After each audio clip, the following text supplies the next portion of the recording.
Are you ready for the juice? More juice! What? More juice for the gyro. I like the juice. Juice is good.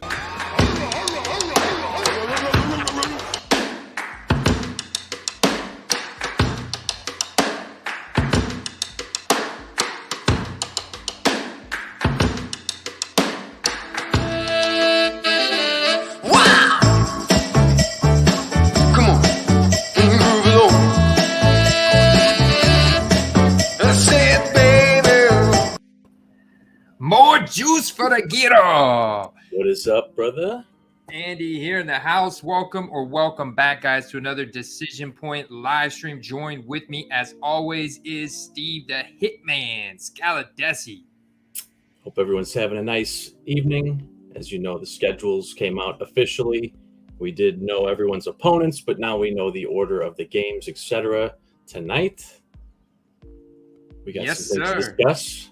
Namely, oh yeah, man, I'm absolutely excited, dude. I was talking to my wife before the show. I'm so excited. I'm jumping around. I'm going crazy. Got a live stream going tonight. The schedules are coming out. I'm like, yeah, the Bucks are playing the Cowboys week 1 Sunday night. She's like, what are you so excited about? And she thought they were playing this weekend or something. I'm like, no, it's in September. I'm just pumped up, man.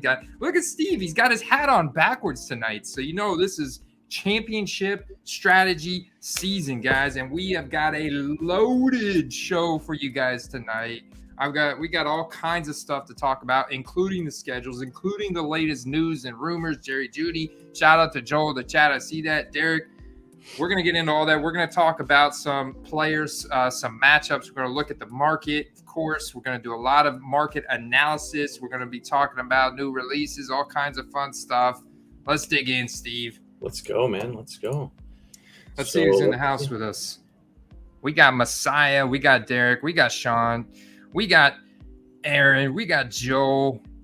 David, able to catch a live stream tonight. Awesome, man. Welcome to the house, David Hunter. Josh Morris, eBay dropshipping extensions -DS calculator. Appreciate that comment. We'll talk about some more of that. We got Third and Long in the house. Go deep. All right. So first things up.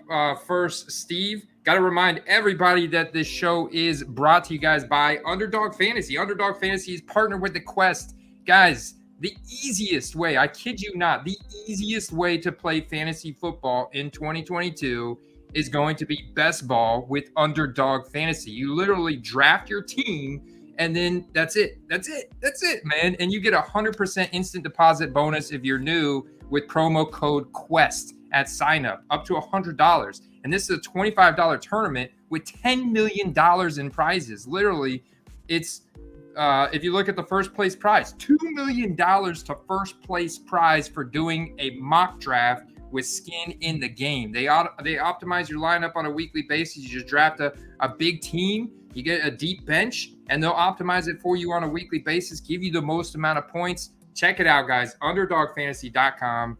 And if you get in, if you start doing them now, you can see my draft real quick. I'm in a slow draft, so you get 8 hours per pick. It's perfect for me because I can kind of get to it whenever I get to it. Look at the draft board, man. Taking advantage of some of these early ADPs now that the draft is over. The number 3 overall pick. This is standard one. It's not super flex, so you do have that prioritization on the bell cow running backs. But I was able to nab Najee Harris at number 3 overall, and then on the way back, I got my man Lenny. Then got Saquon at the beginning of the 3rd. Felt that was incredible value. Then went Lamar Jackson and Kyler Murray, and now I'm going wide receivers. So I gotta get some more wide receivers on my team, but that's the beautiful thing here. We've got 18 rounds and a lot of time. So get in over there, underdogfantasy.com. Steve, what do you want to dig into first, man? The schedules?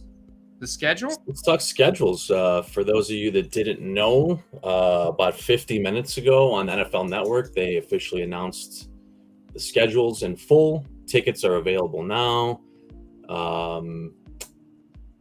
They talked about ease of schedule and strength of schedule, and it seems unanimous that the Rams have the hardest schedule. which they should. But, let's be honest, they might also be the most improved team this offseason. So, I wouldn't be too worried about that if you're a Rams guy, collector, or investor. But here's a big one, and this affects a lot of trading card values as well as, your football outlook for this season. The unanimous easiest schedule this year was the Philadelphia Eagles. Now, in case you didn't notice, a lot of people have been buying Jalen Hurts cards. I've even seen the most popular prop bet for Jalen Hurts being the league MVP this year. That was covered in the Discord this week. So, yeah, that's it. The A.J. Brown effect, man. Gotta love it. I'm looking at it right here. Week 1, Steve, the Eagles are playing the Lions.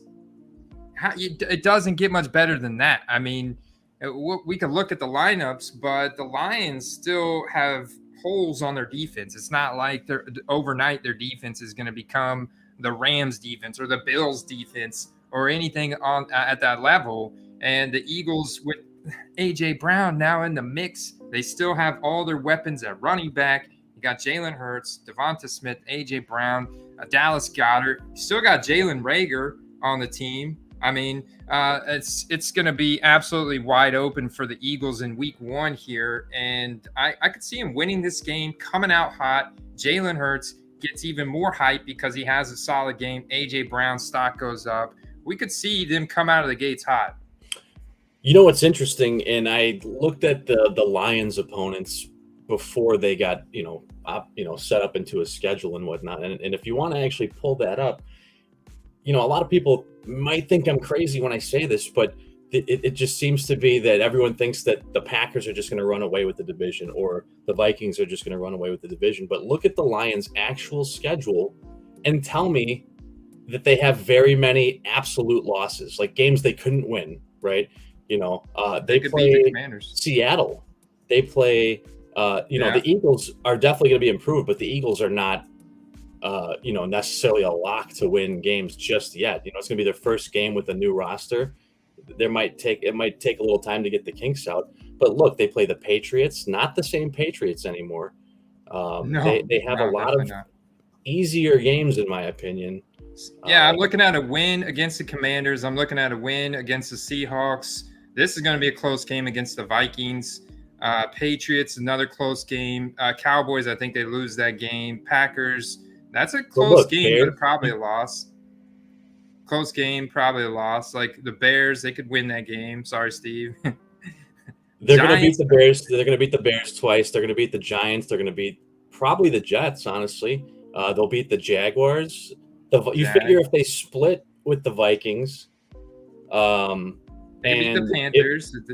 If they split even one against Green Bay, if they win one at home or something like that, you got to put them at the top of the division already. So again, I'm not making any claims, but it can happen, and I think they're not being given the fair odds as they should. They have a very easy schedule. Well, see, so this is a look at their starting defensive lineup. You still have big weaknesses here at linebacker. You've also got big weakness at free safety.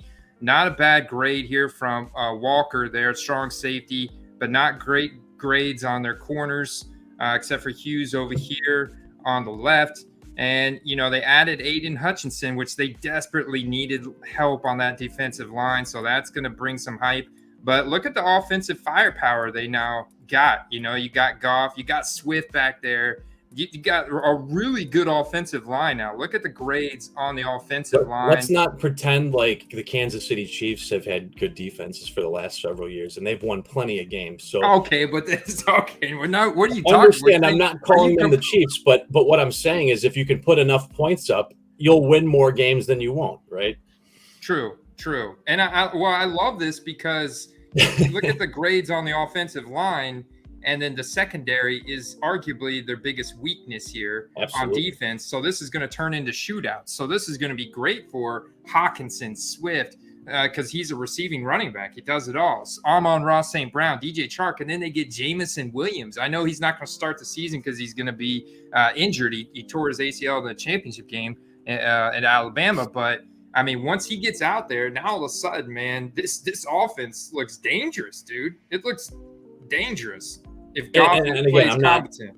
I'm not out here, trying to say that they're going to the Super Bowl or anything like that. And I'm not saying Goff is like the second coming of Kurt Warner or anything like that. But that's a team with a lot of explosive potential. And what do we always talk about? The guys that see rises in value are guys that have low expectations. This team has low expectations. Look at Amon-Ra's values last year and his cards. You could barely touch, anything with an auto on it from him for under $40. You probably could have got it for 10 or 5 early in the season. So, I mean, this is definitely a team to watch. And I hate to say it, but my Bears are not. So it's going to remain to be seen if the Packers can play to Green Bay standards, right? They're talking about maybe getting Odell Beckham. They're talking about maybe bringing another veteran in with Julio Jones. But that's got to tell you that, they think that they have holes in that offense. There's definitely some holes. Defense is pretty solid, but, I mean, we definitely seen them burned big plays before, I'm not going to – I think that it's definitely going to lead to a lot of shootouts, man. It's going to lead to some exciting games. I look at the game right off the bat, then the first Thursday night game, which is going to be the biggest – the most hype, right? The most hype out of any game, like just kicking off the season, is going to be this Thursday night game. Everybody in the country is going to be watching this game Thursday night. Bills at the Rams in LA, defending Super Bowl champs. And you look at the Bills defense, right? Or look at the Bills offense, and just, dude, Josh Allen, like buy, sell, hold Josh Allen right now. What do you think, Steve? I would say buy or hold.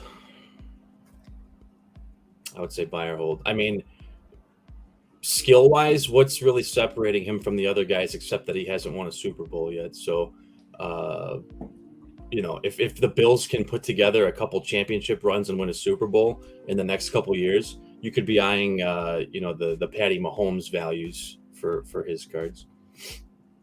No doubt. That's the one thing that's holding him back, is getting to a deep playoff run, getting to a Super Bowl. They've got the talent on the offense. Their defense looks a lot better as well. They strengthened that. They've added a much needed corner. We're looking at the Rams defense right here. Rams defense obviously very solid all around, but you can see got a little bit of weaknesses here in the secondary that can be exploited. And of course, they lost Von Miller to the Buffalo Bills. So now you got Von Miller out here on the edge for the Bills on the other side, going right back at Stafford. That's going to be so much fun to watch, man. And look at the grades for the Bills. Maybe a little bit of weakness here in the linebacking core, but they add Kaiir Elam from Florida here at the into the first round. So dude's a stud.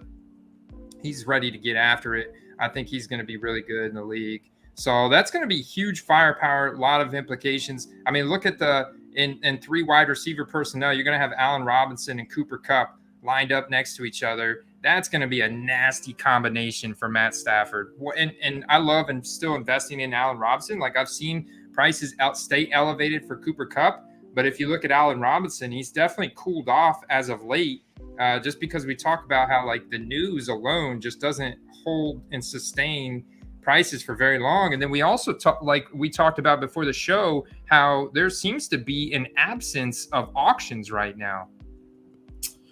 Definitely. And not necessarily auctions, but football. There's a lot less cards being listed, and I get it. And it was really, really hectic between the end of the season and then like a week or two after the season, and then around the draft, and then even for like a week after the draft. But since then, I feel like this whole week I've been just looking for some football cards to buy, and I'm like, where are they at?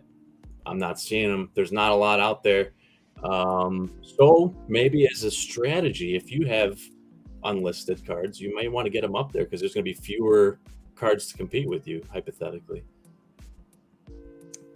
Yeah, fewer cards to compete. I think it's a great time to list cards. Take advantage of this knowledge, guys, just based on all the auctions that we've dug through this week. And I know Steve has dug through even more than I have, and I've been comping like a crazy person over here. And but on the buying side, fewer auctions, man, less competition as a seller. So list your items if you're looking to take some profit. We'll talk about some of the most hyped guys, of course, the quarterbacks driving the market. We did get this question. We've already dug into the mailbag here. That first one was from Jack Peterson on the YouTube page about Josh Allen. You said to buy or hold. I just want to quickly look at this little screenshot I made.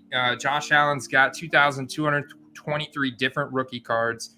I kind of consider his gold standard. If I was to compare, a card, the Prism from Patrick Mahomes' 2017 rookie year to Josh Allen's 2018 rookie year, I don't feel that it's fair to do Prism Silver from Josh Allen to the base Prism of Patrick Mahomes, because that card is very rare in 2018, that Prism Silver, and there's a difference in scarcity there. But I do like the 2018 Optic Holo, and I feel that is a really good gold standard for Josh Allen. Currently, that card's about $500 raw, $1,500 for a PSA 10, and $730 for an SGC 10. I'm seeing some value right there off the bat for that SGC 10 grade. As we know, they're kind of climbing in the market.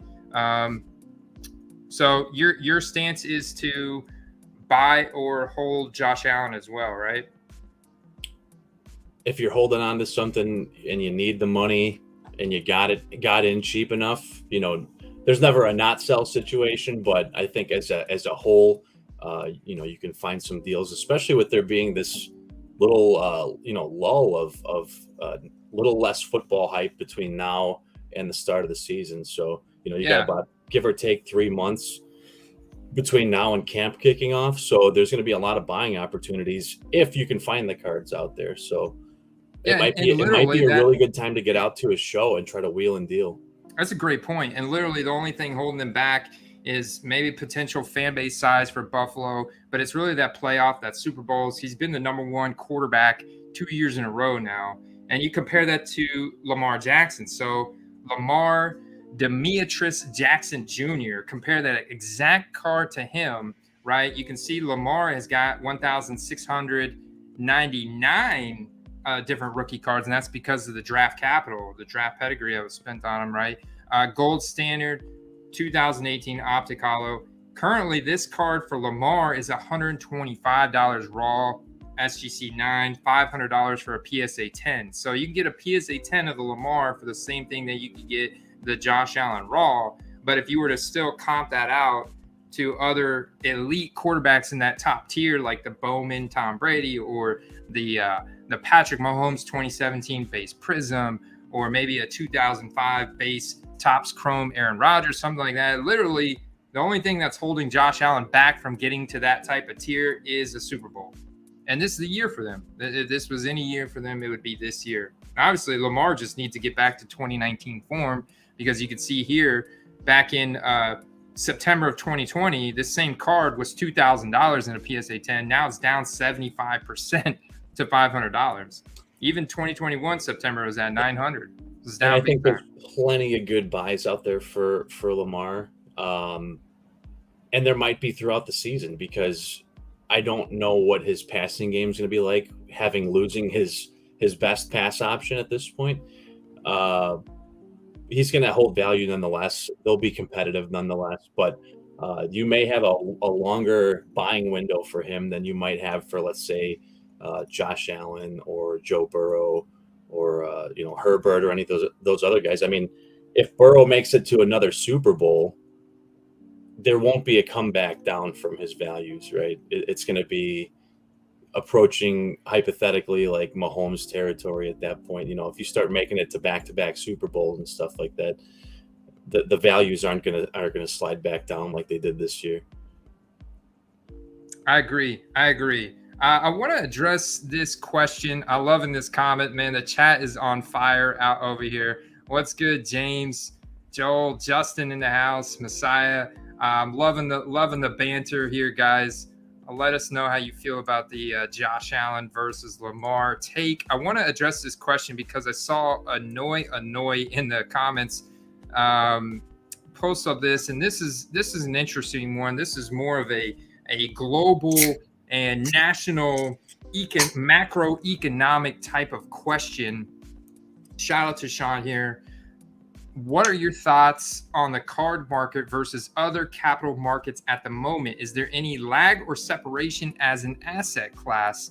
And I think this is something for people to be aware of.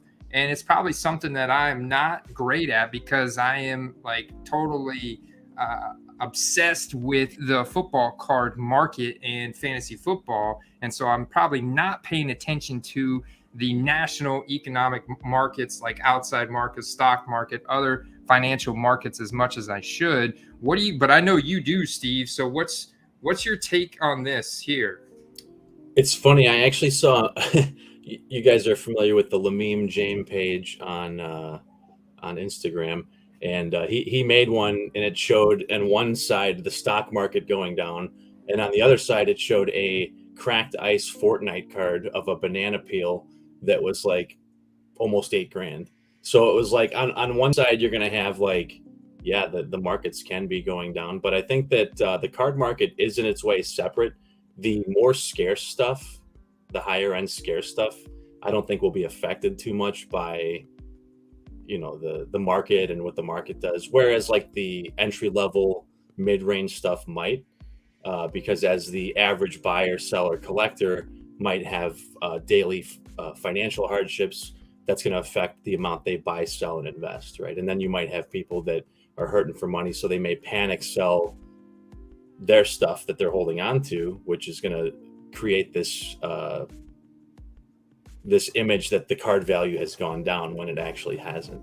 So I definitely think that the cards themselves are a store of wealth. I mean, you can see that with a lot of vintage stuff like Jordans and Kobe's.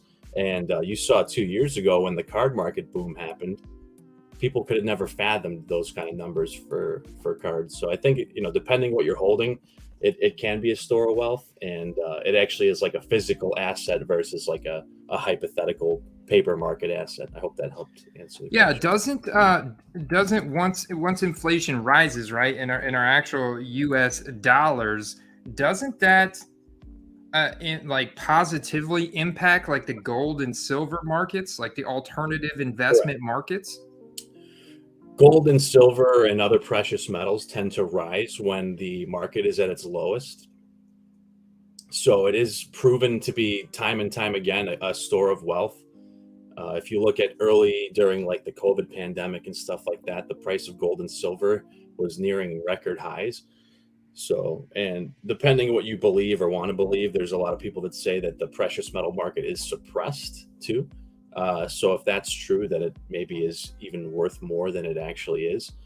That being said, completely unrelated to fantasy sports and football, I do personally have some of that myself for a little bit of a long hold. But yeah, I think physical assets are great because if the market tanks, if the market were to tank, there's you know, not much you can do, and that could be long and gone. But if you hold something in your hand, like let's say, happen to have this on my desk here, what are the odds? Something like these bad boys, right? Yeah. Or something with a PSA 10 slab or a Burrow rookie or something like that. You know, there's going to come a time when the market reemerges and you're going to have something that everyone with their newfound money is going to want to buy. So I think that holding physical assets is definitely a good thing.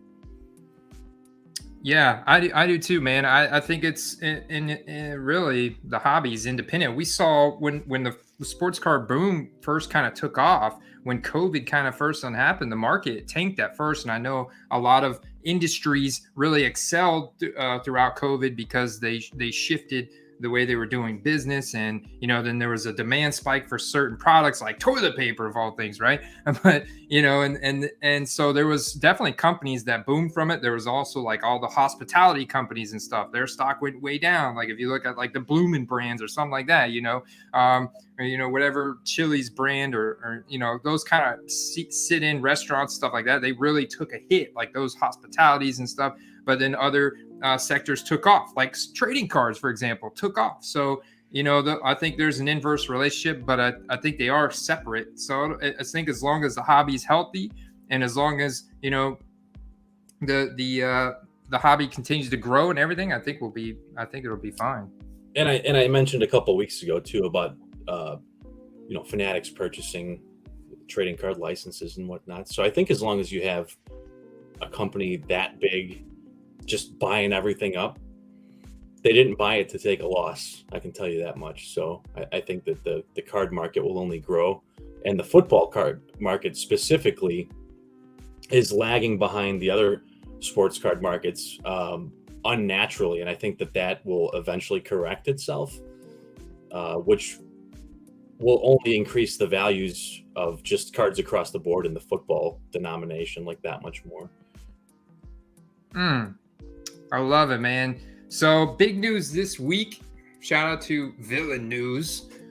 Tom Brady signed a 10-year post-retirement deal with Fox. I think it was worth like $357 million, something crazy that would make him like just more higher paid than Aikman and Troy Buck or Joe Buck and all those guys combined. Like all of their salaries combined would not even equal what Tom Brady is about to be paid from Fox. And I saw a lot of banter about, whether or not he's got like the personality and the delivery to be a TV broadcaster. I don't really see it yet, but maybe there's a side of Brady that we haven't seen.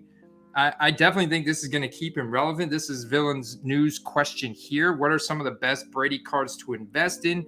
Knowing this, obviously, it's going to keep him relevant for a while.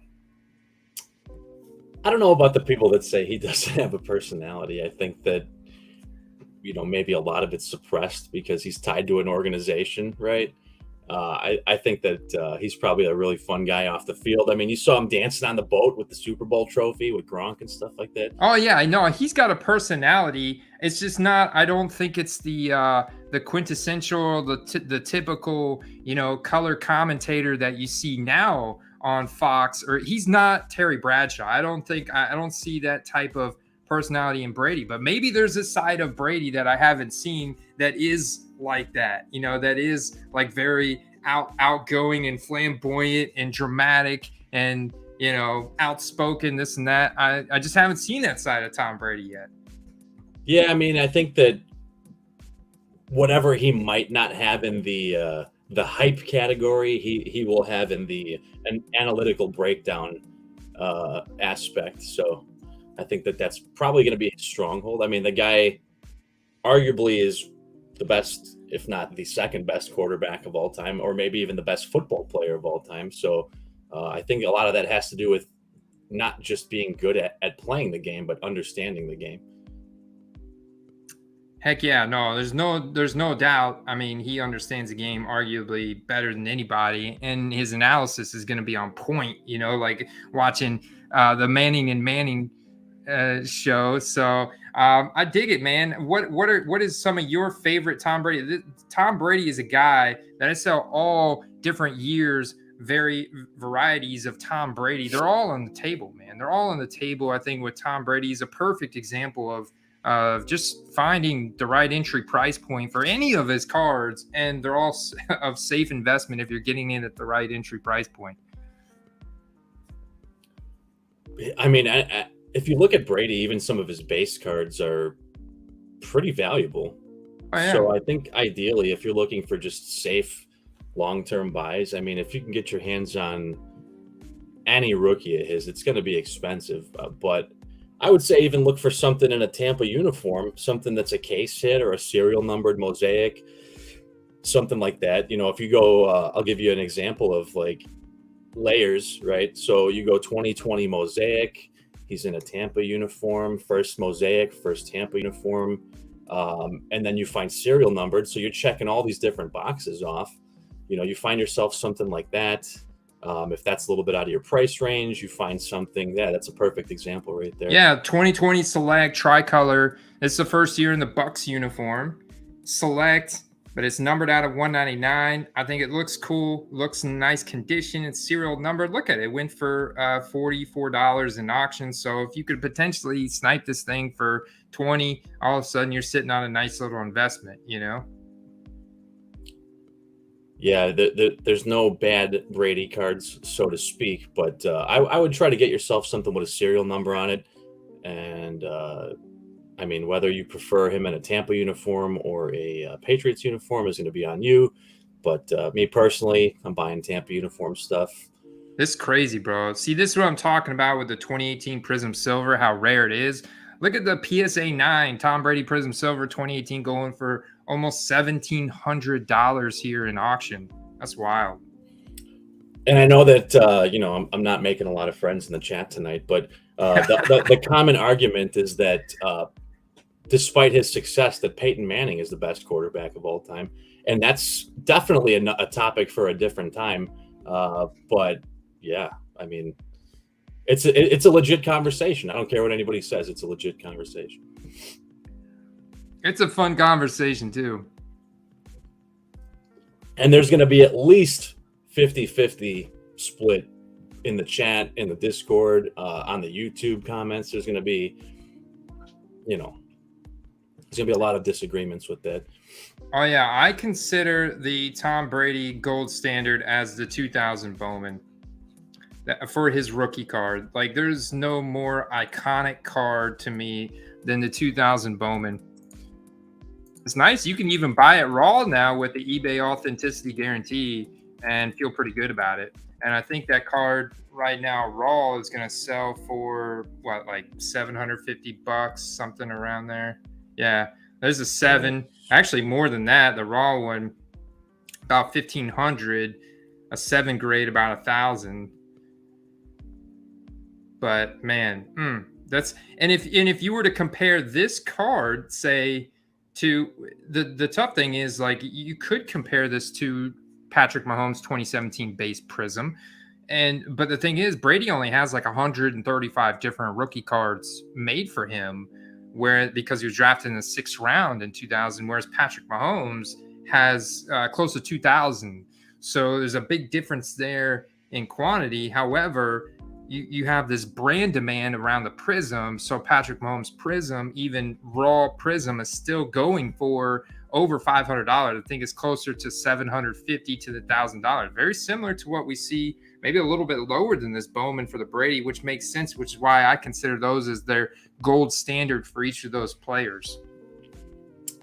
Here's the interesting part too, and we've talked about this on a couple other live streams, but you talk about draft capital, and when Brady was a rookie, people forget, or maybe weren't even aware, that he wasn't drafted in the 1st round or even the 2nd round. And if you're a collector and you were buying cards in the year 2000 and you pulled this guy's card, we didn't really have eBay and mailing cards and stuff like that really going on in mass back then. But what were you doing with a guy that was drafted that late, that was a quarterback? A lot of guys weren't hanging on to those cards. They were getting pitched or thrown in a box somewhere or whatever. So I think that just as a standard of thinking, there's probably fewer of this card, even of the base, than, let's say, a Mahomes, Yeah. Let's pivot and talk about Jerry Jeudy. The big news today, Jerry Jeudy was arrested. At first, it was unknown charges. We don't know what's going on. We got a tweet. Jerry Jeudy was arrested. And it's like, oh, snap, here we go.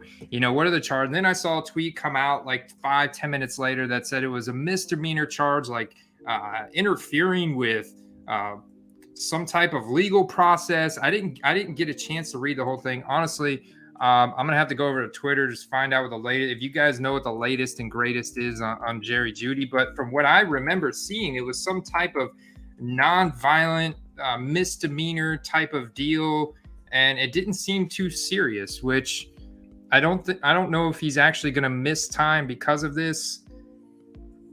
I don't know what the full story is, though. So obviously I'm not going to, speak to Jerry Jeudy's character or what he did or anything like that.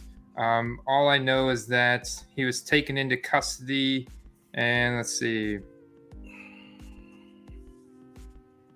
Yeah, I'm not seeing.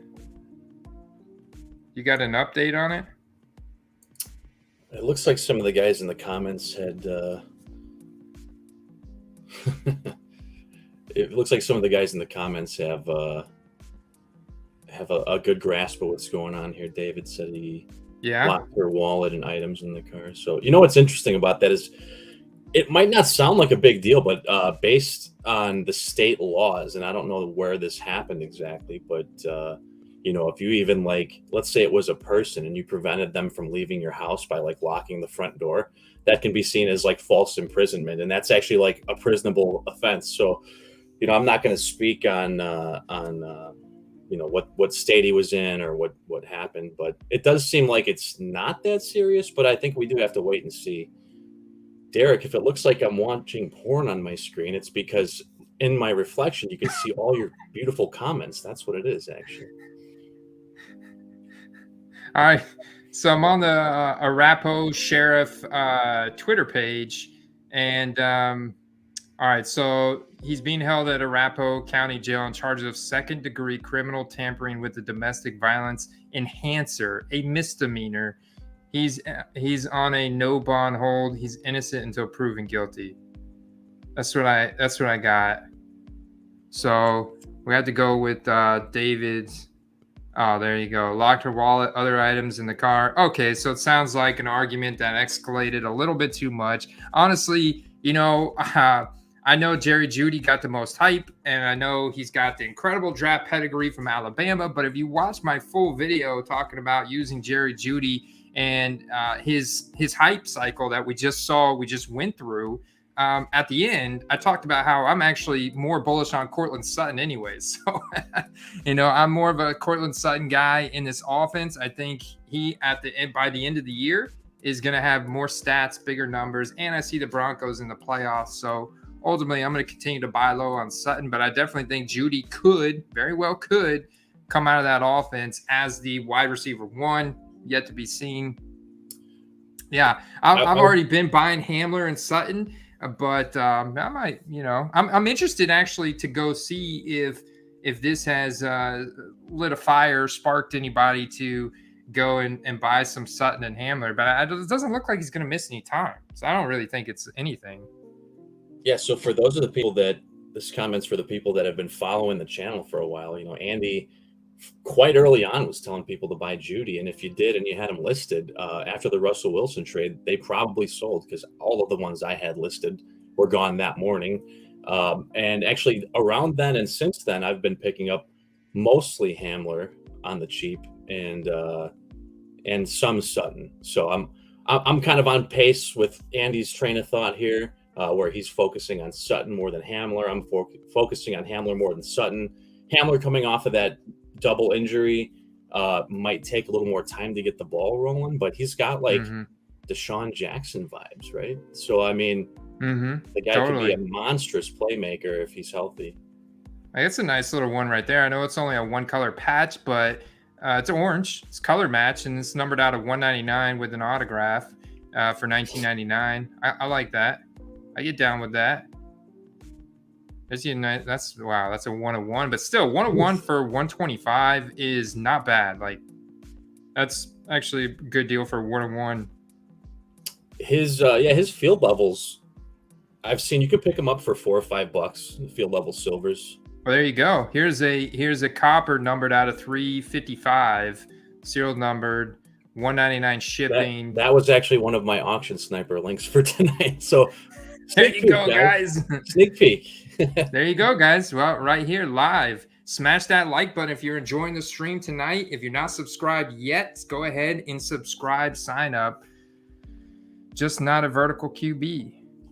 What are we talking about here in the chat? I think these guys have pivoted and they're talking about Tua. Maybe they're talking about Tua. Yeah, Tua excels underneath. And they brought over Mike McDaniel from the 49ers offensive coordinator. So, he's bringing a lot of that Kyle Shanahan type of offense. I see them building this game plan. If you look at the running back room is stacked in Miami now. They added tons of depth there. And you also brought in Tyreek Hill. You brought in Cedric Wilson. You got Jalen Waddle, Mike Gesicki. I think they're going to dial up a lot of gadget plays, a lot of short and intermediate routes. That's where Tua excels at. You're right.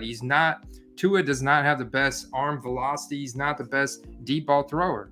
But they also improved the offensive line big time, so it's going to be interesting to see what they do. I think it's going to be a lot of short and intermediate stuff with Tyreek and Jalen and stuff. I think, Andy, it's important to mention that you see one clip of a guy getting a ball thrown to him, and you're going to base his entire season's success off of a clip. They probably haven't had many reps together. You don't know that he was throwing into the wind or anything or what was going on. They could have just been fooling around. So you can make that assessment all you want. But I mean, the way he's going to crush is with short and intermediate routes anyway. So I wouldn't be that worried about it. You know, not every quarterback that's successful is going to have like a Mahomes cannon arm, you know. Right, yeah. And I saw that as well, that pass from Tua to Tyreek, and they're going to be hyping that up all preseason. I've actually noticed that if you look at this chart here, look at Tua now climbing up in the past 7 days. His growth in buy it now, sold volume in graded cards on eBay is up 70%. He's only slightly behind Jalen Hurts as Jalen Hurts has cooled off. Jalen Hurts has cooled off from the draft. That news only lasts so long, and that's kind of like why I'm definitely looking to snipe some more Jalen Hurts here in the month of May. Tua's seen a little hype increase from the media coverage of him and Tyreek, man. Check that out. Let me look up something here. So I understand what people are saying about Tua and watching him in college and stuff like that, but I think it's important to note he is 24, so I get it.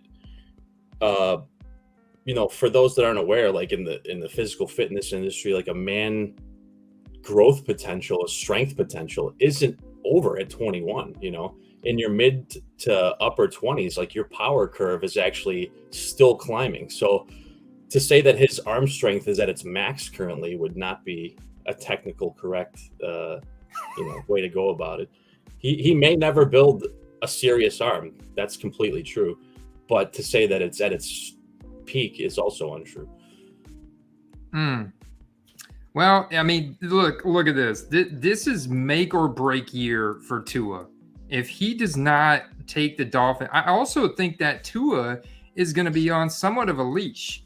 I think that he's going to be on a pitch count, dude. I hate to say it, but I think that you saw Kyle Shanahan and Mike McDaniel put a pitch count on both Trey Lance and Jimmy Garoppolo. It never seemed like either one of those guys had a tight grasp on the starting job. And I think that same exact mentality, that's why they brought in Teddy Bridgewater. And they also drafted that guy, Skylar Thompson or whatever. I know he's a 7th round draft pick, but you got Teddy Bridgewater, who's a competent, serviceable quarterback who can throw the ball. I mean, he's not the best downfield thrower either, but he's definitely a good bridge quarterback. And if Tua does not get the job done the first half of the season, we could see him benched for Teddy Bridgewater. If he goes out and he flops, man, I'm telling you, I think we could see Teddy B coming in halfway through the season. But it's all on Tua. It's on Tua. I don't think Teddy sees the field unless Tua gets hurt. I mean, someone in the chat said it perfectly. They won 8 of 9 to finish the season. Tua had the highest completion rate next to Joe Burrow in the league last year. So, yeah, he doesn't flash that field stretching ability, but clearly he's efficient, and he did that with just Jalen Waddle.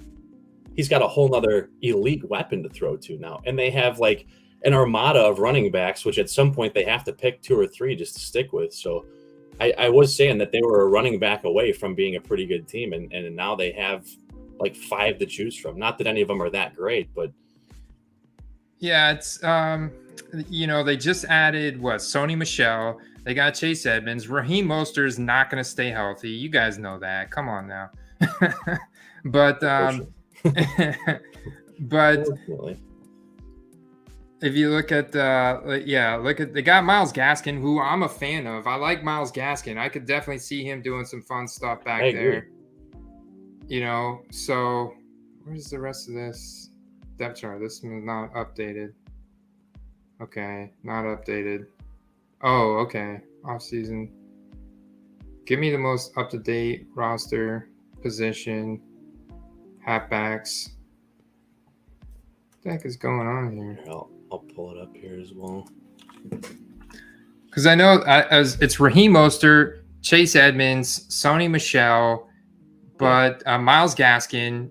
That's 4 right there, dude. How many they could possibly and then they have Salvin Ahmed, but they still have Salvin Ahmed. There you go. So there's 5 guys. I think Chase Edmonds your number 1 choice, but Myles Gaskin is pretty explosive, agile. He can catch the ball as well. Sony Michel is going to be your grinder back.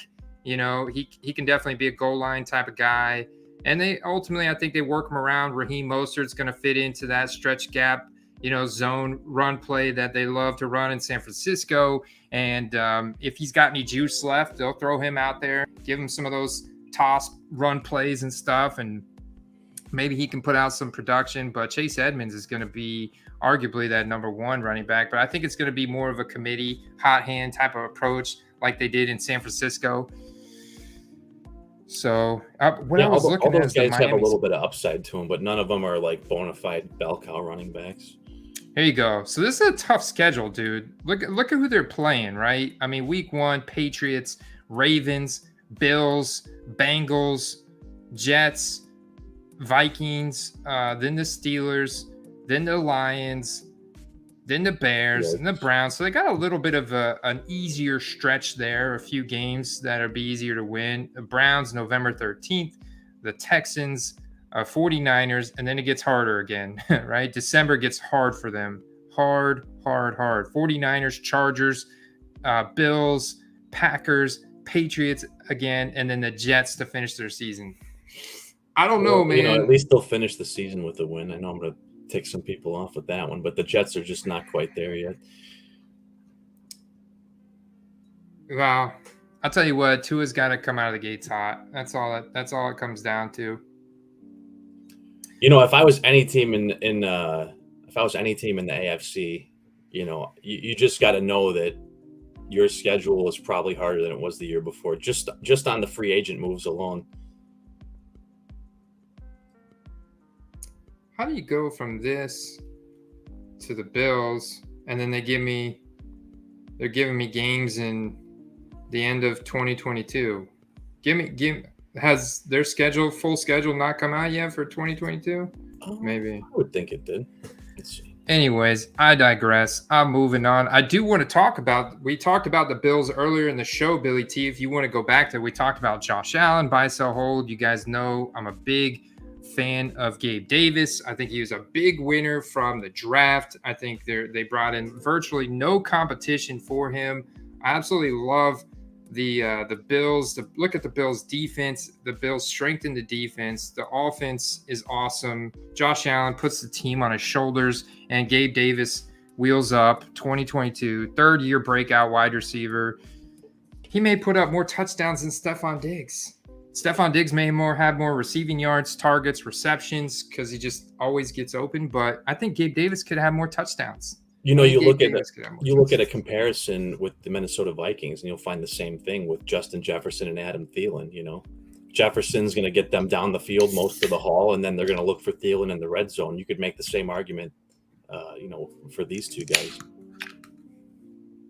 Cheers, you guys. Billy T, Bills Mafia, JP, Annoy. Predictions for Miami, 9-8. It's not a bad prediction. I think that's kind of right in line with what we see between ESPN and NFL and Vegas odds. 9-8 seems very reasonable. Let's check out what other questions we got here. I did have a couple. Shout out to Sean again. This was another question from him. What are your thoughts? Oh no, we already talked about that one. But there was another one from him. Yeah, JT Cars. That's his other name in the Discord. His name is JT Cars. Huge Jonathan Taylor fan.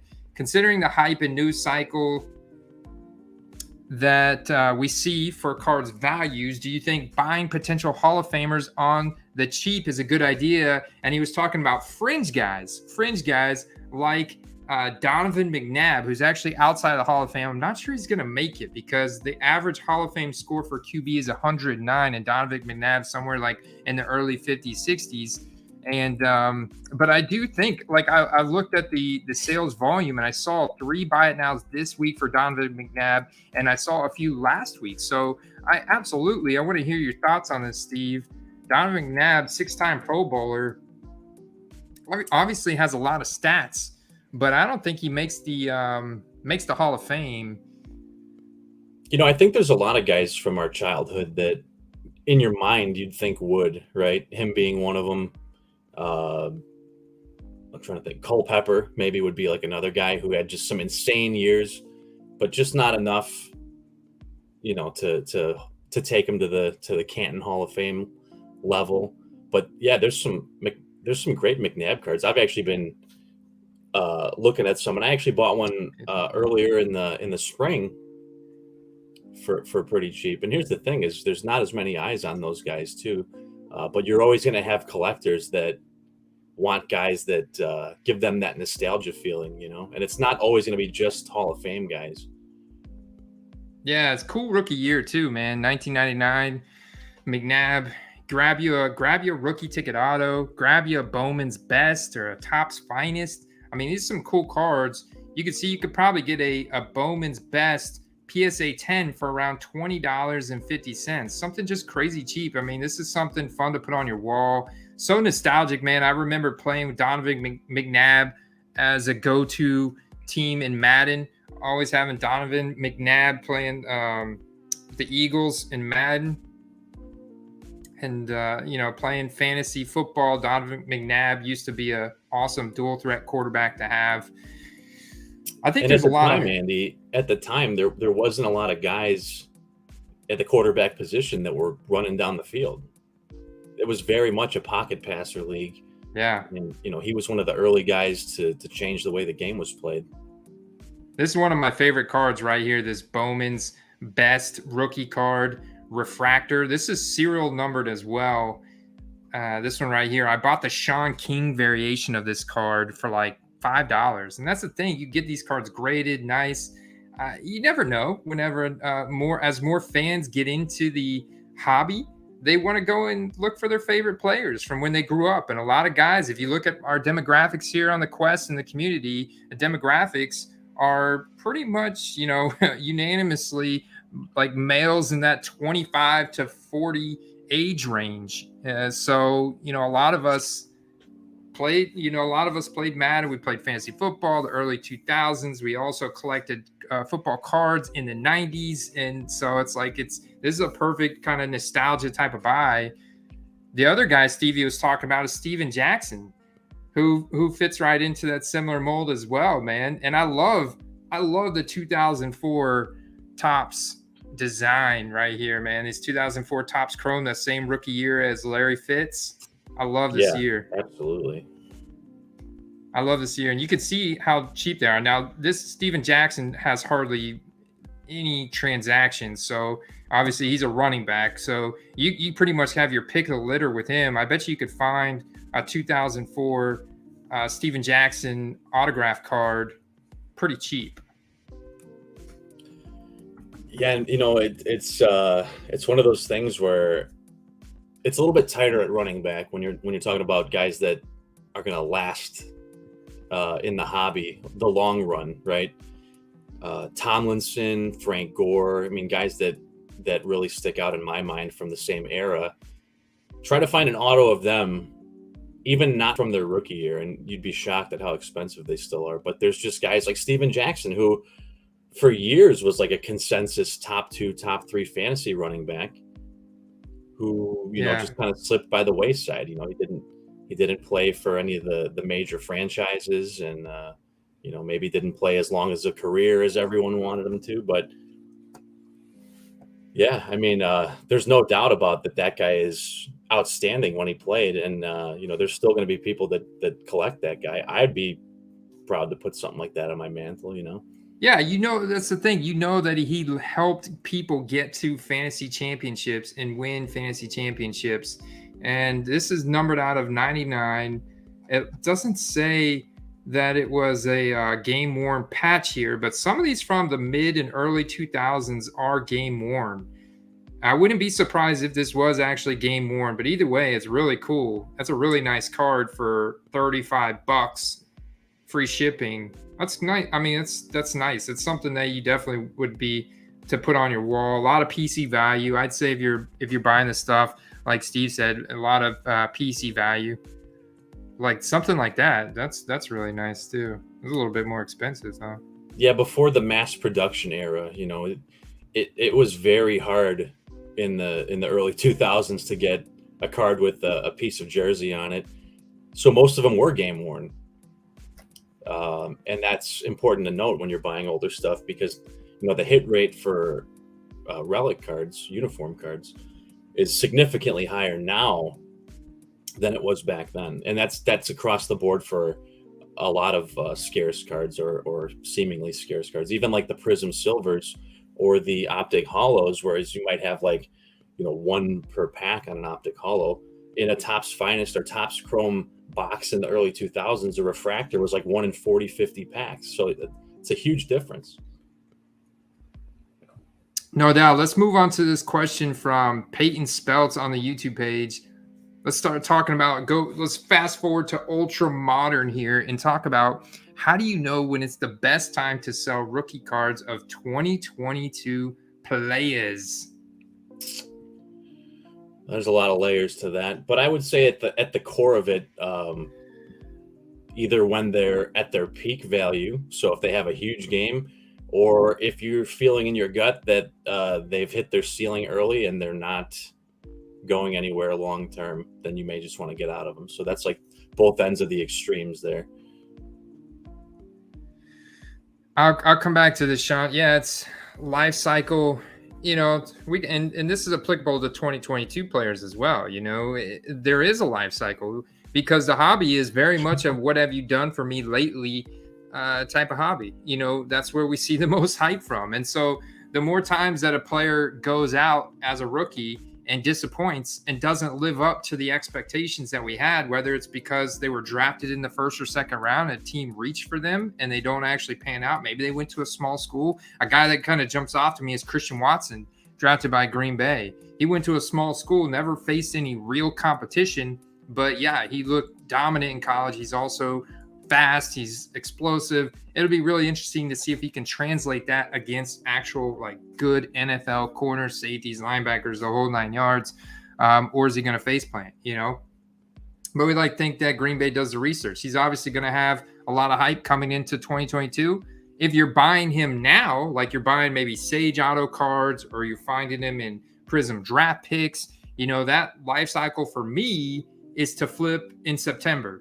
Like that first game, because he slots in, all of a sudden they're talking about him on TV, prime time. So then Christian Watson, they're highlighting the draft pedigree, they're highlighting this and that.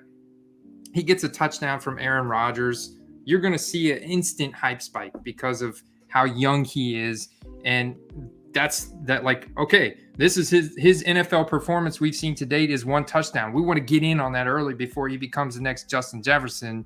So you're going to see a much bigger hype spike from that. And I'm looking to sell. I'm looking to sell on that. I'm not like actually looking to see if his career is going to pan out to become like a Justin Jefferson. I'm going to sell if I can make a double or triple up my money from what I bought in, and I'm going to go ahead and sell. I agree. And you're playing the numbers game. You're playing the safe numbers game because if you had the card before he, went off that game, you probably got it for much cheaper than you sold it for. And you're going to let someone who's prospecting that's going to hypothesize that guy's going to be a superstar someday or a star in the league someday. So you've mitigated your risk and moved on. And now you're on to the next pre-hype cycle for a guy where you can get in cheap and hang on to it until he has a big game or his first career touchdown or whatever the case might be. Yeah, absolutely. So I'll sell like on that hype for Christian Watson, use him as an example. Say he comes out of the gates hot and people now know who he is. All the mainstream fans and mainstream hobby know who he is. They go buy his initial cards because there's also going to be limited supply, especially on autograph stuff. All the college stuff will be viable. Everything you sell, you take that triple up, and now you reinvest it into Allen Robinson, or maybe Cooper Kupp doesn't have a super hot start, and you go and invest in him because you're now buying in October, November on guys that didn't come out of the gate so hot, but guys that are obviously going to be in the playoff conversation, be back in primetime scenarios, back at the end of the year once we get that consolidated focus again. Because October, November is very much a lull in the football card market because of the just overwhelming amount of performance and gameplay, so and you have like only so many teams that a lot of people can follow, and they're now focusing on who are the players that are on winning teams making MVP runs early in the season, who's in that conversation, who's the new guys coming out and now making their claim as being elite players. Those guys tend to get all the focus in October, and there's a lot of really like bona fide good players on playoff caliber teams that will go way under the radar like throughout the week in auctions that you can snipe like crazy. And that's what you do, man. That's exactly what I did with like T. Higgins last year. You were doing it on Joe Burrow like crazy. I wish I would have done it on Joe Burrow more. I only did it on like a couple mosaics, and yeah, I was able to flip those and make a decent profit. But I mean, you literally you just destroyed it with the Joe Burrow market last year and hit the nail on the head. And you were standing here at the pulpit, man. That was one of your that was your flag in the ground last year, and you totally crushed it. Yeah, that was the hill I was willing to die on, and I'm glad I got that one right. And I still think that there's a lot of other appealing quarterbacks to invest in. I think as far as long-term buys go, I'm still sticking by Burrow as the guy that I'm going to try to buy more of. I think in regards to this question, Andy, that actually ties a little bit into my topic. When is the best time to sell rookie cards of 2022 players? If it's like non-uniform, non-NFL type stuff, you may want to just sell it right before the season starts, right before their uniformed cards start coming out. However, with the exception of a couple guys here and there, a lot of receivers don't always bust out right away. Mm-hmm. Now, their hype might be at its highest initially, which is when you can sell high, and there might actually be buying opportunities later in the season or in a year or two. But what do we know about receivers and tight ends is that third year is when they bust out, right? And a guy that we need to look at, and I think it doesn't get any more obvious than a guy like Deebo Samuel. Deebo Samuel, as you know, had a pretty good season last year. Just in receiving yards, 1,400. Now, his previous two seasons, granted, he was injured in 2020. He had 391. And in 2019, he had 802. So he was averaging about 40, 50 yards a game per game, whereas he was averaging over 85 by his third season. Now, for anybody of talent, if they get more involved in the offense or they mature, they learn the playbook better. You can see this across the board. Marquise Brown, 584 in 2019, 769 in 2020, 1,008 in 2021. Let's look again. Even Jacoby Myers, 359, 729, 866. Hunter Renfrow, 605, 656, 1,000. Deontay Johnson, 680, 923, 1161. And AJ Brown would have did the same had he not got hurt this year. So I think that's pretty unanimous across the board. So long story short, now is the time to look at some sleeper 2020 wide receivers that may have flashed some potential last year. I think guys that highlight that list, Michael Pittman is one. Now we're talking, baby. Michael Pittman, Darnell Mooney. I know there's a lot of mixed feelings on Gabe Davis, and Gabe Davis doesn't per se have to be, and maybe he will be elite. We don't know yet, but he's in a position to be elite, and he's in a position to put up elite numbers.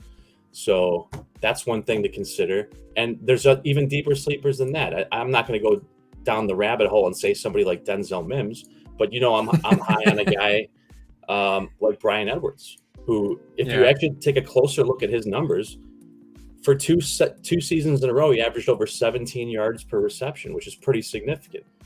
And there's only certain things you can do by looking at a stat sheet.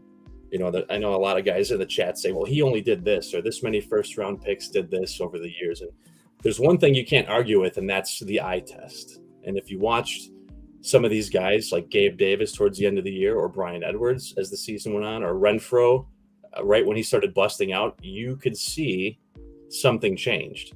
And you saw flashes of something unique, something good. So I would keep an eye on some of those guys. Your 2020 wideouts, this could be maybe even the year that CeeDee Lamb bounces back. I'm a little bit more down on CeeDee Lamb than a lot of other people, but I think that Michael Pittman could be the biggest jump this year. I can absolutely see that, man. He's a bona fide wide receiver one.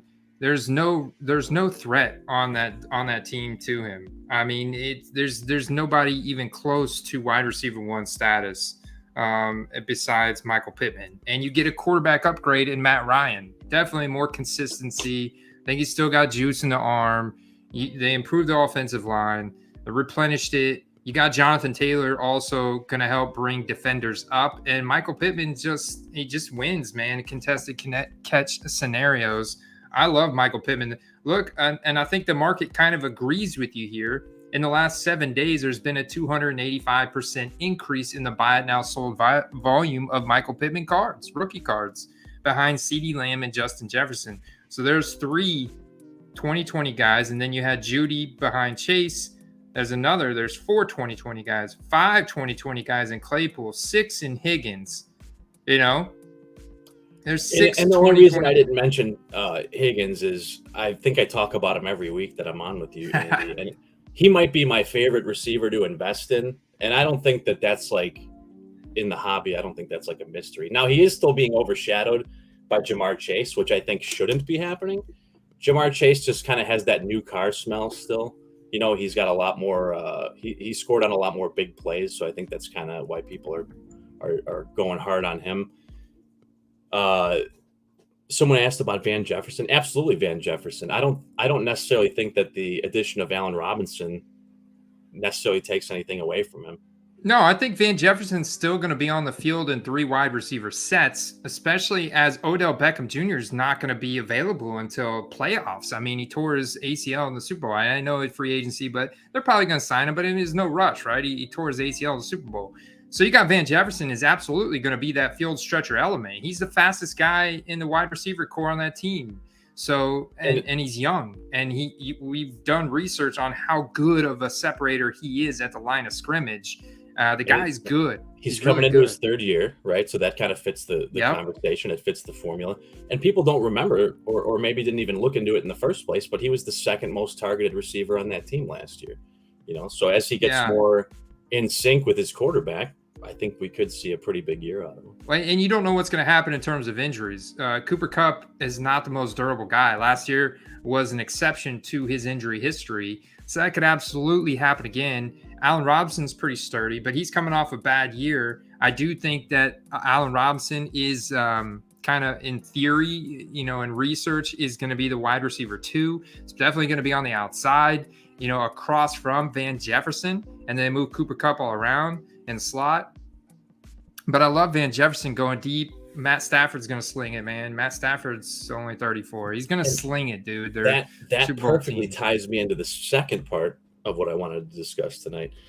And that's the perception of receivers that went to crowded offenses and that their value should be less. Hunter Renfrow, for example, or Devontae Adams, for example. I don't think either of their values should go down. Now, early perception might tell you that other people are going to be a little bit down on them because of that. Now, I don't think that's the case at all. I mean, you look at Derek Carr, for example. Derek Carr threw for, I don't know, what was it, 4,800 yards? Something like that? Let me see. I have it pulled up here. Yeah, I was close to it. 4,804.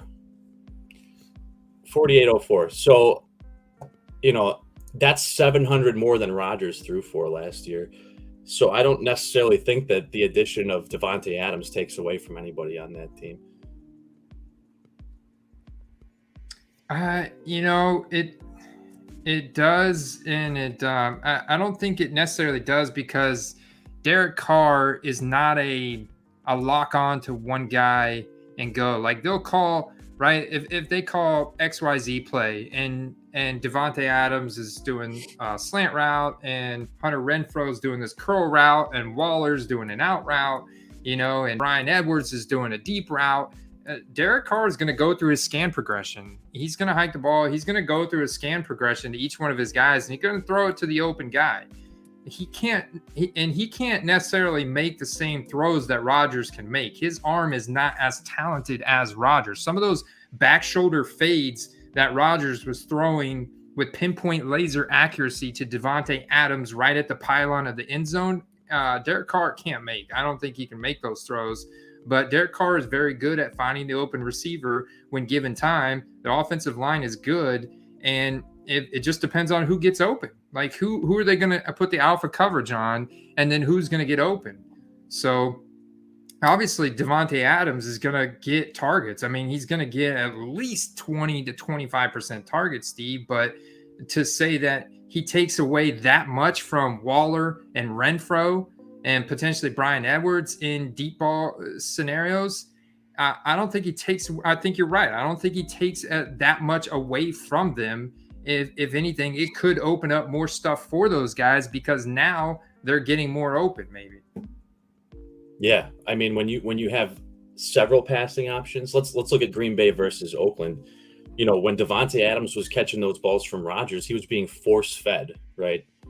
And in one aspect, that's great for your fantasy team, but his quality of yards per play and stuff like that could be affected by passes being forced to him. Now, if you have 4 quality receivers on the field and him being the first option, it's going to be a lot harder to double a guy when you have other good receivers on the field. There's just going to be someone open all the time. Renfro is a guy that's going to create a lot of mismatches in the middle too.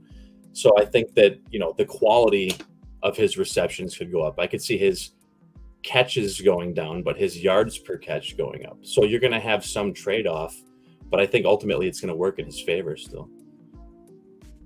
This is a nice little one. This one's in a good price range.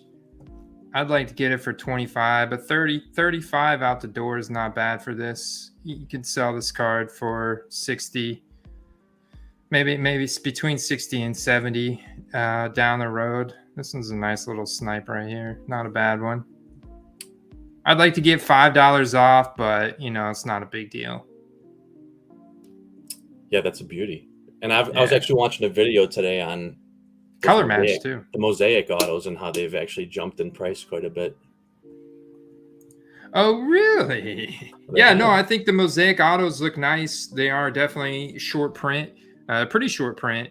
And I think they do pretty well, man. You definitely saw the jump in Jeudy, and he's a prime skill position candidate to examine for that kind of thing. Like I love that $30 price point on that one because it was color matched as well over something that's like orange, which was perfect for Jeudy, but not for Pittman.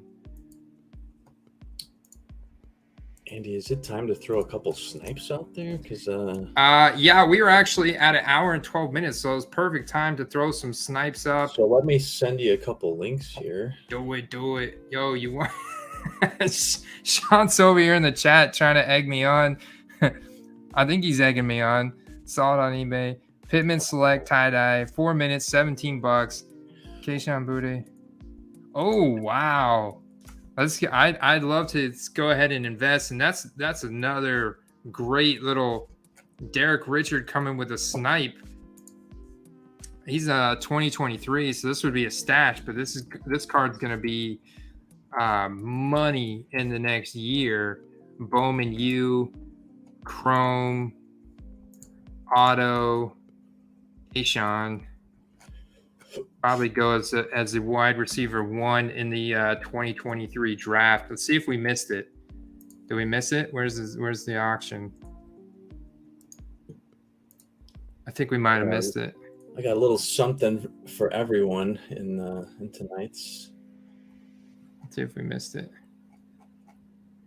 Oh man, that is going so cheap. Wow, there's some snipes for you. It's going so cheap. Missed it. But yeah, keep your radar open for this cat right here. That's going so cheap. Little autograph. All right.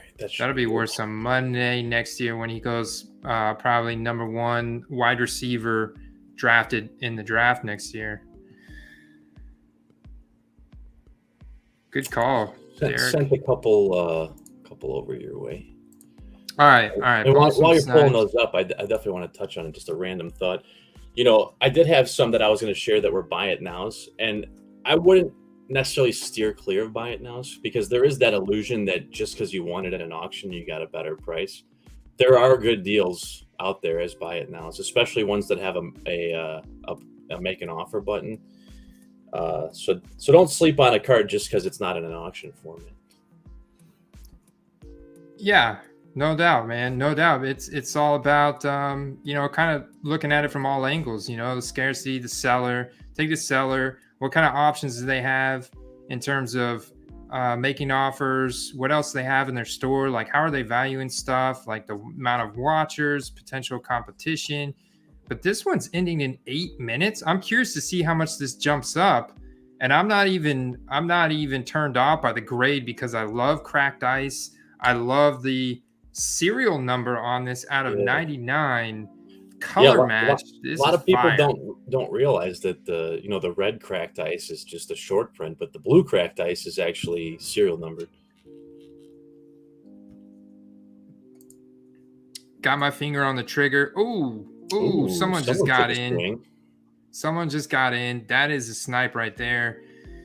What do you think? I think it's gonna go like 115 probably. It's gonna go over 100, I think. So what I would do is I just go 2020 Prism, blue, cracked ice, and just do like this and go football and go sold. I want to see what some of these other guys have been going for and just do it by the card in the set.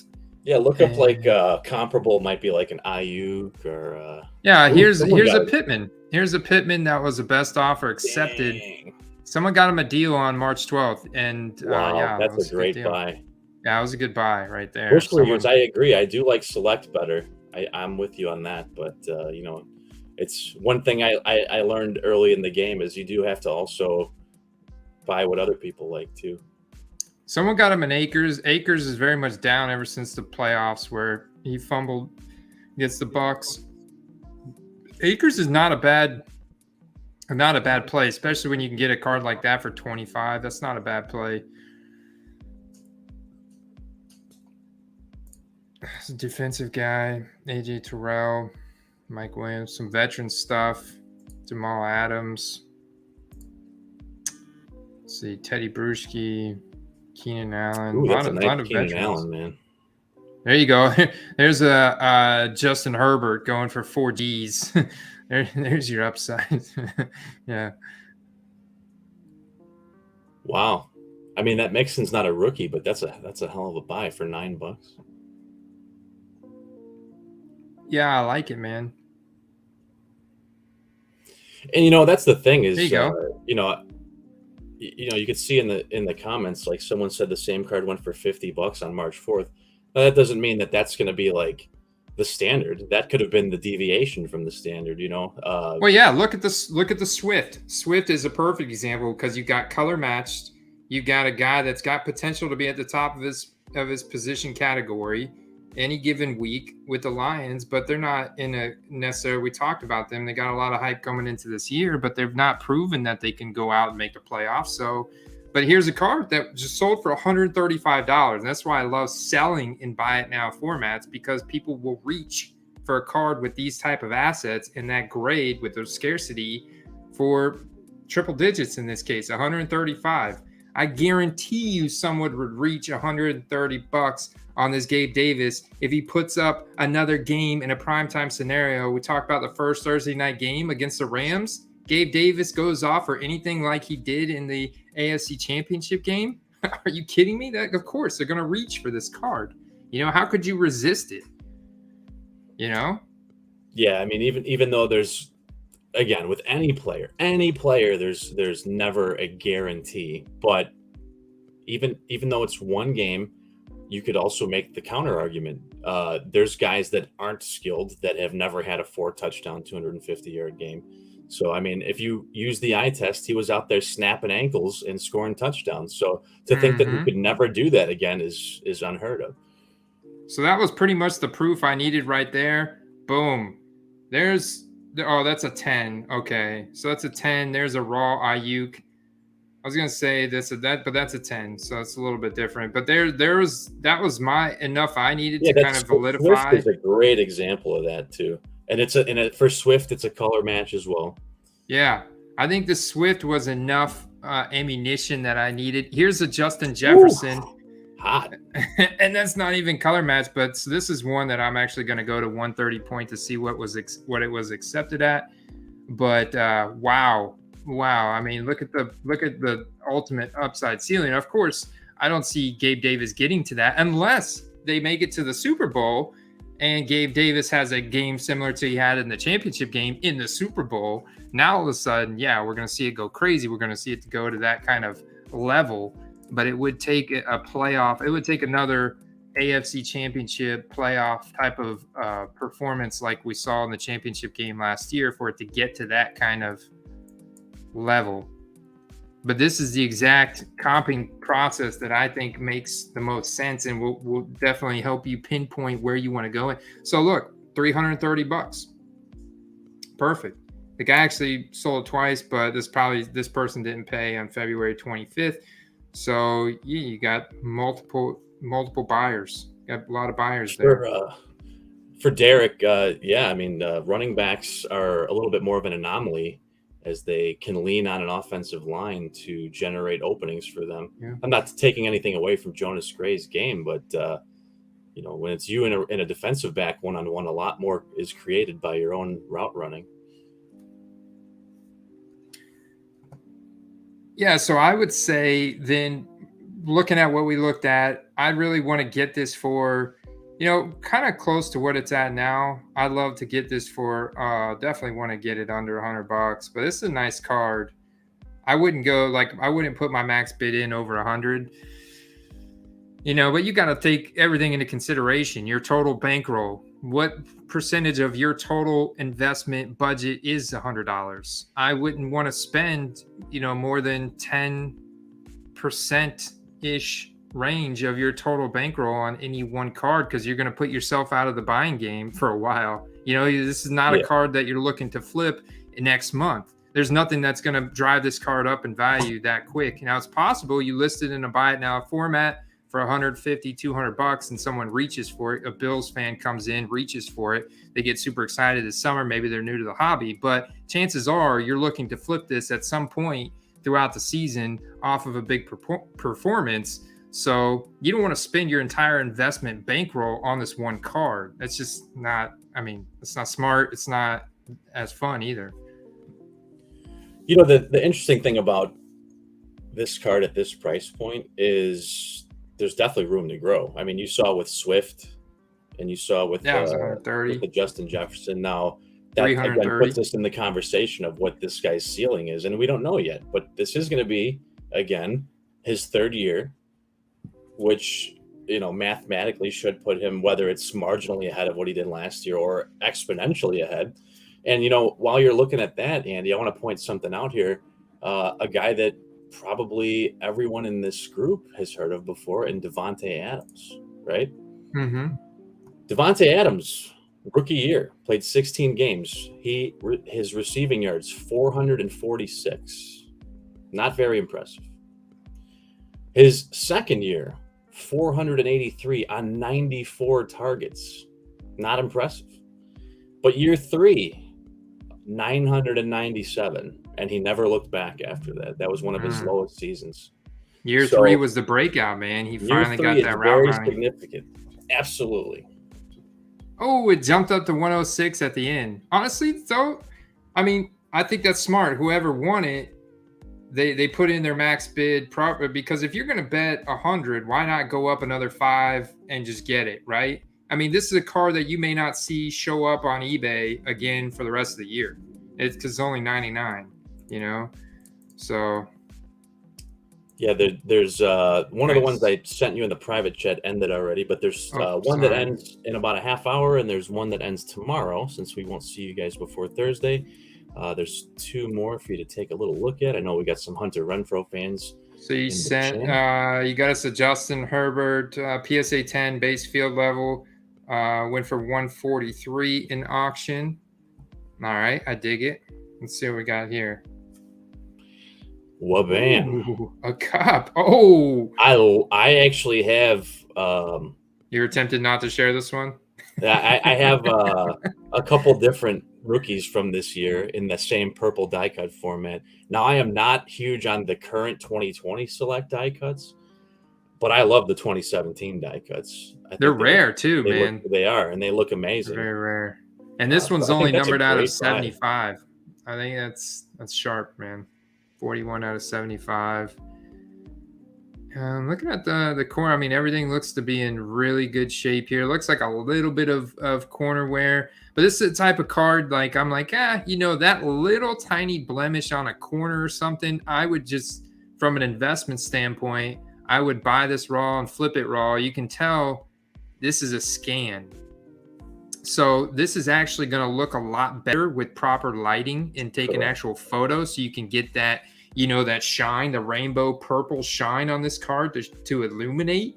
And then you have this thing in a buy it now format listed at the right time for a big Cooper Cup performance. Thursday night, first opening game of the year against the Bills. There's nothing stopping Cooper Cup for going off for another 110-yard game and 3 touchdowns.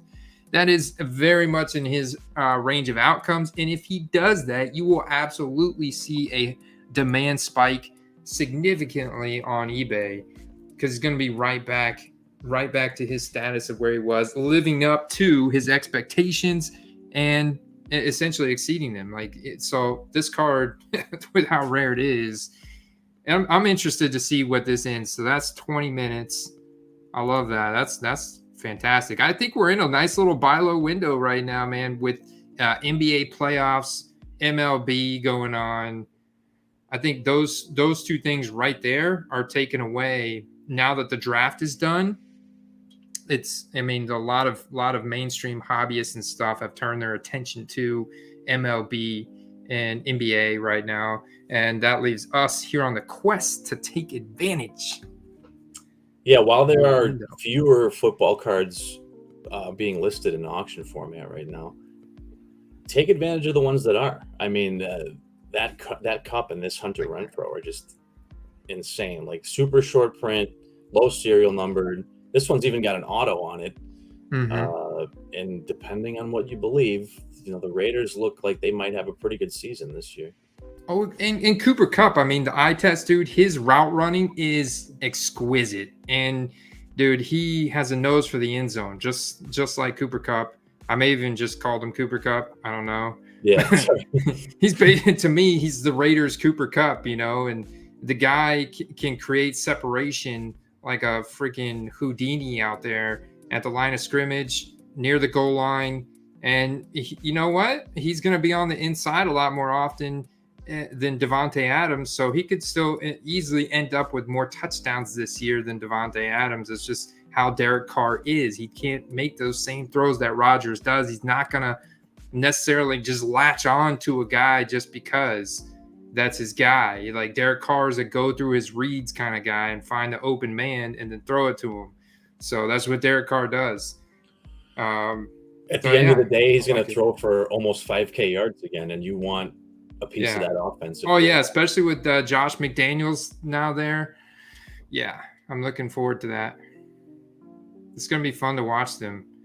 I don't know if anyone was able to get in on that Gabe Davis. I know I did send you one more that ended. It might be ending any second now. Fire, actually. Man. That Hunter's in great shape because of the condition. Another Gabe Davis, 3 minutes. Bam. Numbered out of 99. 13 bids. This one covers a lot of different things. It's a serial numbered.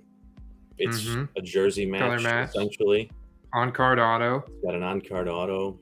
And the rookie ticket theme. And if you're looking to, maybe capitalize on a third-year breakout, this could be a good buy.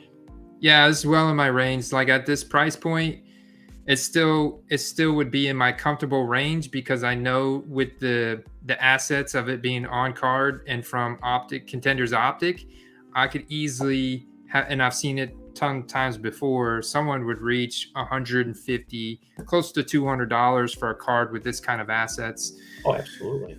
I've actually had to slow down. Early in the game, I was picking up base rookie ticket autos of his. And this is at its current price. It's going to go for more, but at its current price, it's barely going for more than the bases are. So I do expect it to jump up at the last second, but maybe This is not. a grading candidate too, man. I mean, the condition of it, and you look at these optic rookie ticket autos being a hobby only product, and you only get like one pack of 6 cards per hobby box. This is going to be a really rare card. Obviously, it's got the serial number, but it's also in like really good shape. Looks to be in really good shape. This would be a card I'd absolutely be. That's one of the things about the scans is, submit. you know, you don't really get the benefit of a great photo, but you do actually have the benefit of seeing any surface imperfections and stuff like that. So I kind of like the scans because I know that I can make a photo look better, but I get a very good idea of surface imperfections and the corner and edges and what those look like. And this one looks great, man. Looks really good. Maybe a tiny little, it's hard to tell there. Maybe on this one you can see. You can't really see it on the back because it's all white. But you know, maybe for those that are in the chat aren't as excited about it, but he went to UCF, which is, you know, the school that I root for. So UCF, University of Central Florida. Yeah, honestly, if he didn't go to a small school and he wasn't behind a draft class behind CeeDee Lamb, Jerry Jeudy, Jalen Reagor, T. Higgins, Brandon Ayuk, that 2020 wide receiver draft class is so deep that he was behind all those guys by default because he went to a smaller school, you know? I think it's easy to forget in the hobby that we might have gotten spoiled the past 2 years with some of the rookies that have come out, you know. And I've actually read an article recently on the increase in number of guys coming out of college that are pro football ready at the receiver position. And you're starting to see that a little bit more and more. Now, I don't know that that's necessarily going to be a forever trend, but it is a recent trend and it's one to keep an eye on.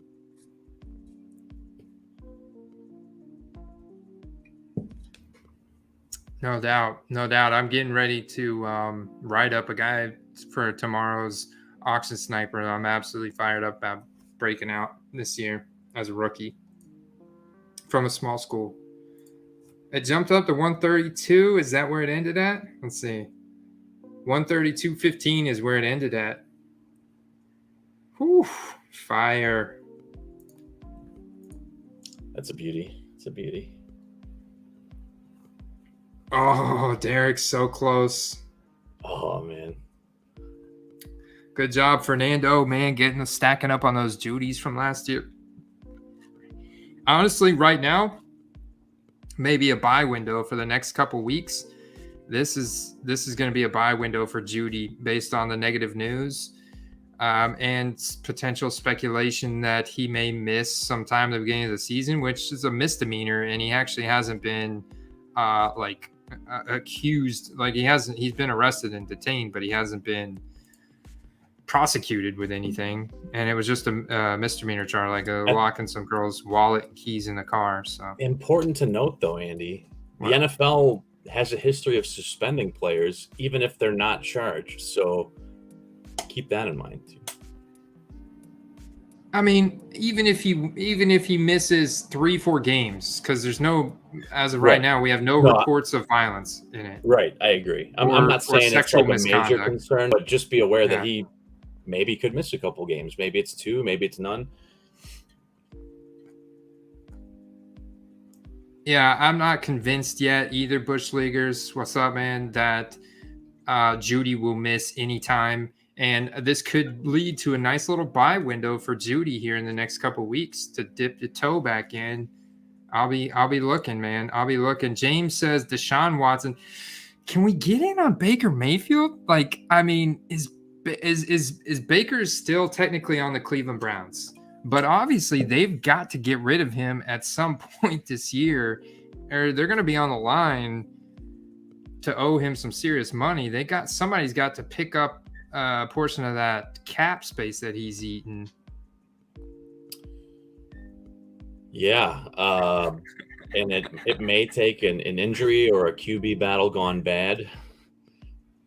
Hey, Manziel is in like the Canadian Football League or something, isn't he? Yeah. I saw him throwing a pass to T.O. I don't think Baker's quite there yet, but he's going to get another shot somewhere.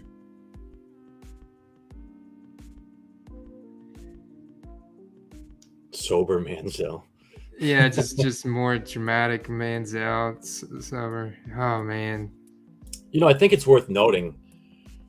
There's a lot of people that seem like they want to fire sell on Trask, but it's worth noting that, especially now that Brady has a contract in place to be a sportscaster, this could very well be his last year. I mean, he might take a nasty hit and be like, screw this noise, right? And just walk away mid-season. Who knows? So someone's got to run that team, and it could be someone that's already there. It could be a guy like Mayfield. It could be a guy like Ryan Fitzpatrick. Yeah, or Blaine Gabbert. Blaine Gabbert re-signed for a year. Our quarterback coach said that Trask was not ready, that it would definitely be Gabbert if something happened to Tom Brady. That sounds like a way to build Gabbert's effort value up to trade him, in my opinion, but I could be wrong. I just don't see why or what we would get from in a trade, honestly, because or they're just trying to light a fire under Trask's ass. You know, I mean, yeah, I get that. I get that. And not every great quarterback started their first or second year either. It's not just wide receivers. Aaron Rodgers played behind Favre for a while and turned out to be great. So, I mean, obviously, I think Trask is going to get a shot at some point in the future. He looked good in preseason last year. If I can pick up some rookie ticket autos of Kyle Trask on the low, man, like this, I would never pay $350. I would never pay $100, because why would I? Once Prism Optic Select comes out, I should be able to pick up Trask rookie ticket autos during the season in October, November for like $50. I absolutely think I can pick some off during the season, and it may not even end up being Contenders rookie ticket autos. It may be a Prism auto. It may be a Mosaic auto. It may be an Optic auto. Maybe a Select RPA. Maybe an Immaculate. I don't know what I'll find, but I know I can snipe some a lot cheaper in October than I can now. If you look at the way that quarterback prospecting is going with football cards, for anyone that is in the last couple of years collected baseball, you talk about the Bowman firsts and stuff like that. The prospecting prices for Bowman first serial numbered cards or autos is insane, because people are getting ahead. They're like, hey, if this guy busts out, it's big money, right? And the multiplier is insane. So the football market with the QBs and the rookie ticket autos is a prime example of something that's like synonymous with that. And it's not to say that he might not be good, but if you have a QB, I mean, look who people were buying last year or the year before: Ben DiNucci and Jake Fromm. And like, imagine if you dumped thousands into those guys and you were, I don't know, man, you're sitting outside a Target with a Solo Cup right now. I don't know what you're doing, but you're probably not happy with the guys that you invested money in. No doubt, man. No doubt. I'm still holding a few base downers rated rookie Ben DiNucci's. I was just rolling the dice one week, man. But the guy didn't even have the college resume or anything to go along with the story that he could potentially break out. And of course, he face planted. So, there you go. But it was a very small investment. Very small investment. What do these XRCs typically get up to? Like, I have no clue. Like, I know they're rare. I could see that ending near 400. Honestly, that seems really low. You can actually, if you're speculative on Baker Mayfield, I've seen a couple of his XRCs go under $100 this week.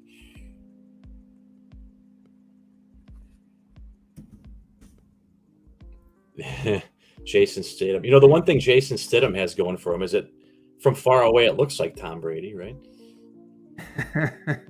See, there you go. Yeah, there you go. It's so.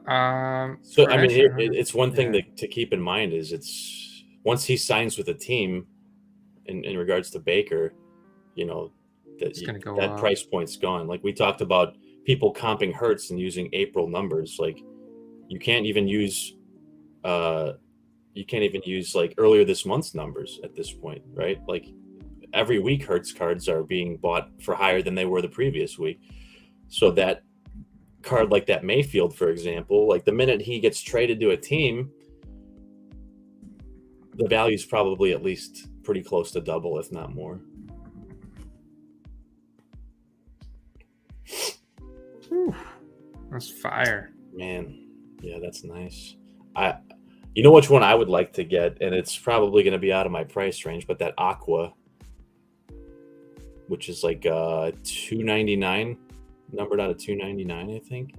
But it's going to be other than the blue, which is going to be numbered out of $99, it's going to be the closest to the jersey matched color match. This is what we need you to go research for us, Steve. Who eats breakfast with Derek Carr? This is what we need to find out.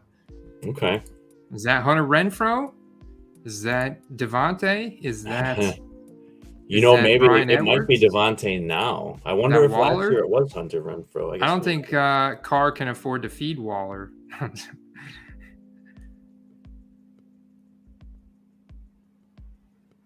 Who's the guy? It was always Cortland Sutton, Fernando. It was always Cortland Sutton. The reason Josh Allen there's a couple of reasons Josh KJ Allen sells for more than Peyton Manning. And a lot of that has to do with what Andy mentioned earlier in the show. And that's the whole, what have you done for me lately thing. And that's a lot of people doing prospecting. And also Manning was printed when there was a lot of cards printed. Like there was just a lot of cards printed back then. And in, the late 2017, 2018 timeframe, there wasn't a lot of football cards being printed. So it's kind of like the trade-off. Well, we got 5 minutes on that cup. Curious to see where you think that thing's going to end, Andy. So, this obviously in that range, like I feel that it's going to end somewhere in the 60s. It's going to jump, absolutely. And if it doesn't, then someone's getting a hell of a buy.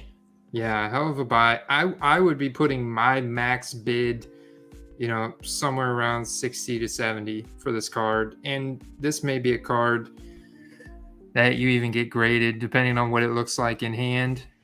Add a nice slab to that, like an SGC slab, that black. I think that would look really nice with this. Or you just, relist it, buy it now, sell it raw, better pictures. Somewhere in that neighborhood, though. There, it's up to 40 now. If I had to guess, I would say Justin nailed it. I would say probably about 75 would be my guess. It's like Googling stuff. Let's see. All right. Lamar. Let's see what we got here. 2018 Lamar.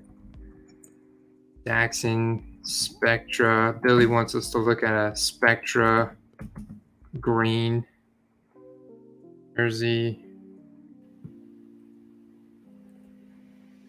What are we looking at here, Billy? Ooh, that's nice.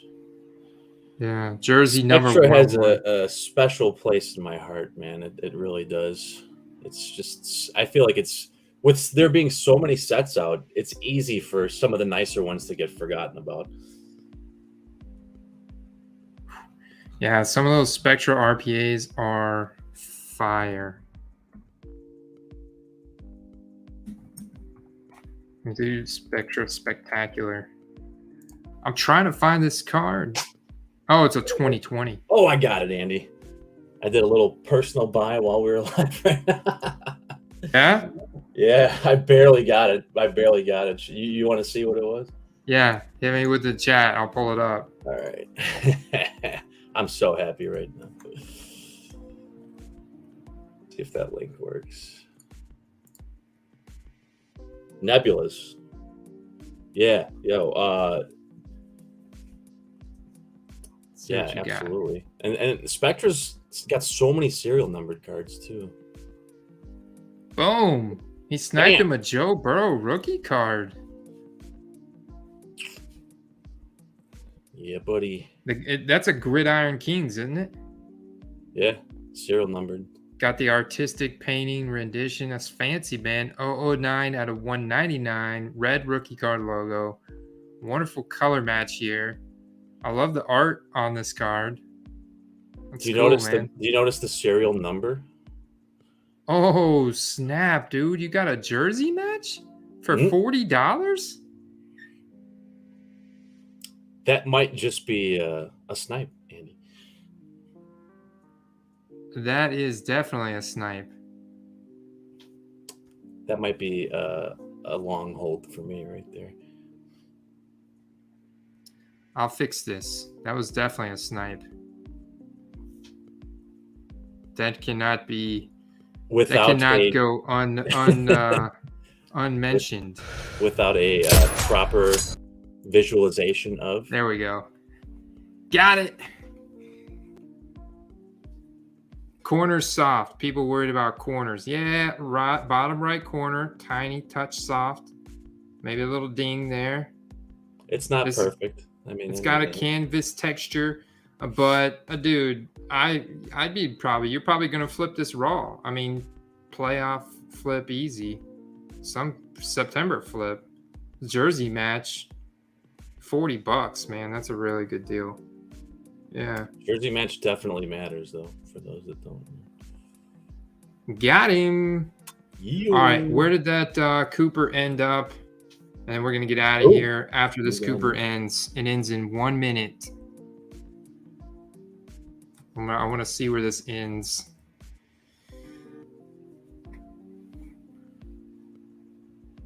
Yeah, jersey match matters. I would definitely say that it does.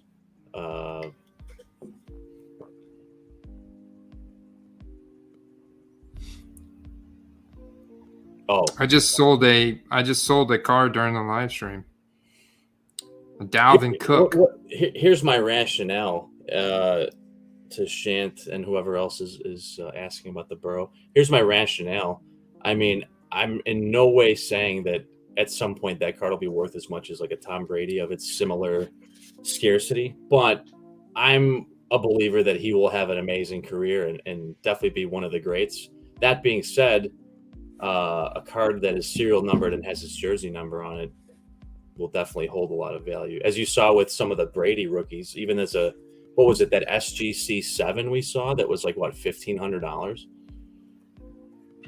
Ooh, wow, not bad.